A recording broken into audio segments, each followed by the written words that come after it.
Hello, my YouTube family. I hope you had a blessed day. Our aim is to teach you something about the food the FDA allows us to consume so you can make educated purchases when feeding your loved ones. Seek the advice of a medical or nutrition professional prior to making any changes to your diet. Out of the millions of potential subscribers, we just want to reach one so each one can teach one. Let's get familiar.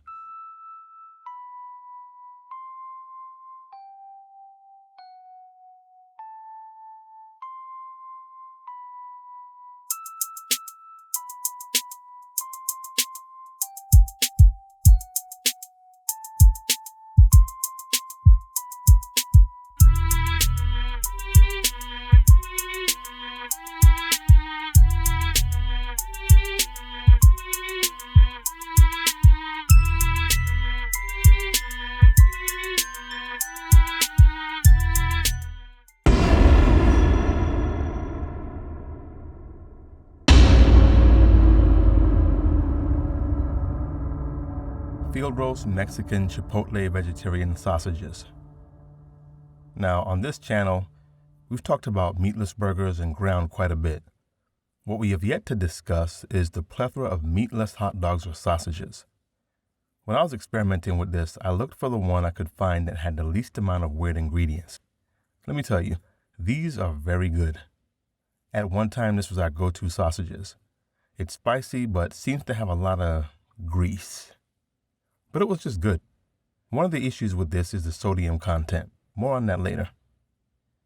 They make great hot dogs and are a welcome addition to your pancakes in the morning when sliced up into small pieces. There are so many different ways to eat this, and I admit they are all good. Just look at some of these creative dishes.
One could argue, what's wrong with this product if it's not meat and it keeps animals alive?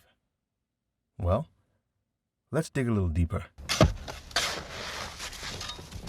What is not commonly known is that Maple Leaf Foods, Canada's largest packaged meat company, acquired Field Roast for $120 million back in 2017. At the time, Field Roast stated, customers and employees have its word that Field Roast will remain a vegan and mission-driven company.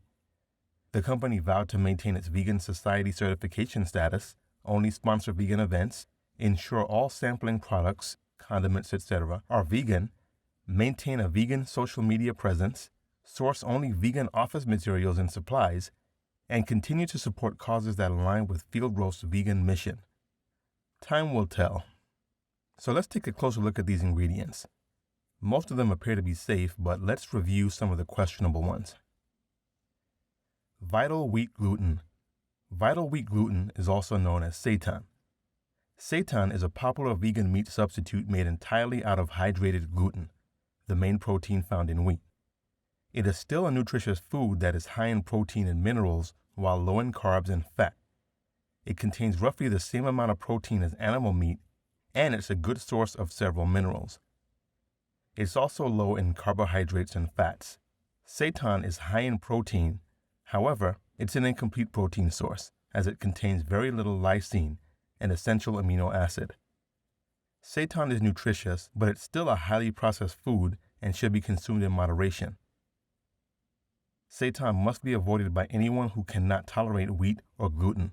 Prepackaged varieties can be high in sodium too. Some research suggests that consuming gluten may increase gut permeability and cause unpleasant symptoms in some people. This is known as increased intestinal permeability and is associated with a higher risk of food sensitivities, inflammation, and autoimmune diseases. Expeller pressed safflower oil. This is vegetable oil. Vegetable oils are actually made from tough seeds and legumes that were originally grown for industrial use, not human consumption. These seeds must be treated chemically in order to be processed into a pourable, somewhat more human-friendly liquid. This includes canola, corn, cottonseed, safflower, sunflower, rice bran, and soy oil. Having said that, some researchers believe that expeller pressed oil is healthier. Expeller pressed simply means it doesn't use a chemical solvent. It's also known as expeller pressed high oleic sunflower or safflower oil. There is a lot of information out there. You should follow up with your own research on this. Yeast extract. While yeast extract is very high in sodium, manufacturers don't add much of it to prepare foods. The small amounts that are added to food don't alter their sodium content significantly. However, you may want to avoid yeast extract if you have a problem with blood pressure or another reason to limit sodium. Paprika oleoresin. Paprika oleoresin is a red-orange oily material and it's used to color foods.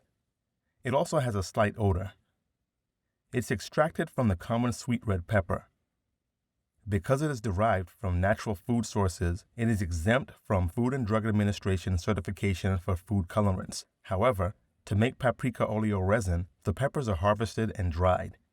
The peppers may be left whole, cut into pieces, or powdered.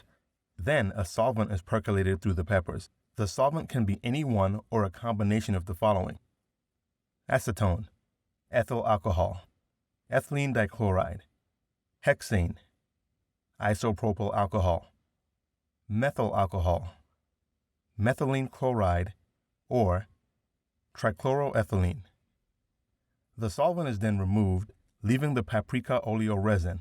Keep in mind, removing 100% of the solvent would not be possible. Some residue may remain in the final product, so you have to decide whether or not you want to consume products that have this in it. One last thing. When looking at this label, look at the serving size. In this case, the serving size is one sausage. These are not that big, so it would be very easy to eat multiple sausages. There is 580 milligrams of sodium per sausage. Now, I know there are people who can easily eat all 4 of these. That would mean they would be consuming 2,320 milligrams of sodium in the sausages alone. This does not include the condiments you may add. Remember, the American Heart Association recommends no more than 2,300 milligrams of sodium per day and moving towards an ideal limit of no more than 1,500 milligrams of sodium per day for most adults. Now, imagine this plus all of the other foods you eat during the day. Imagine your total sodium intake with all of these variables. This directly impacts diabetes, high blood pressure, and obesity issues in America. If you insist on eating these, please just eat one and moderate your intake of sodium. It is understandably difficult to remove all of these things from your diet so quickly because we are surrounded by them. The FDA, or Food Deception Alliance, doesn't care about this much detail, so you must moderate yourself. Please read the labels. If you don't understand what you're reading, check back here on this channel or simply send us an email and we may already have research that'll help you understand what you're eating. Most importantly, always research for yourself and consult a doctor or a nutrition specialist with any specific questions. Next week, Friday, we'll continue on this road as we dig deeper into more items sold in your favorite grocery stores. Don't forget to subscribe, like, and share this valuable information with your loved ones. Click the notification bell so you'll be notified when we upload new videos. Find The Awakening Frequency on Twitter and Instagram, and also Facebook. Again, I'm not a doctor, nutritionist, nor do I have any experience in the medical or health fields. I'm just a person whose health was impacted in a positive way just by changing how I eat. Seek the advice of a medical or nutrition professional prior to making any changes to your diet. We are the awakening frequency. Out of the millions of potential subscribers, we just want to reach one so each one can teach one. Peace.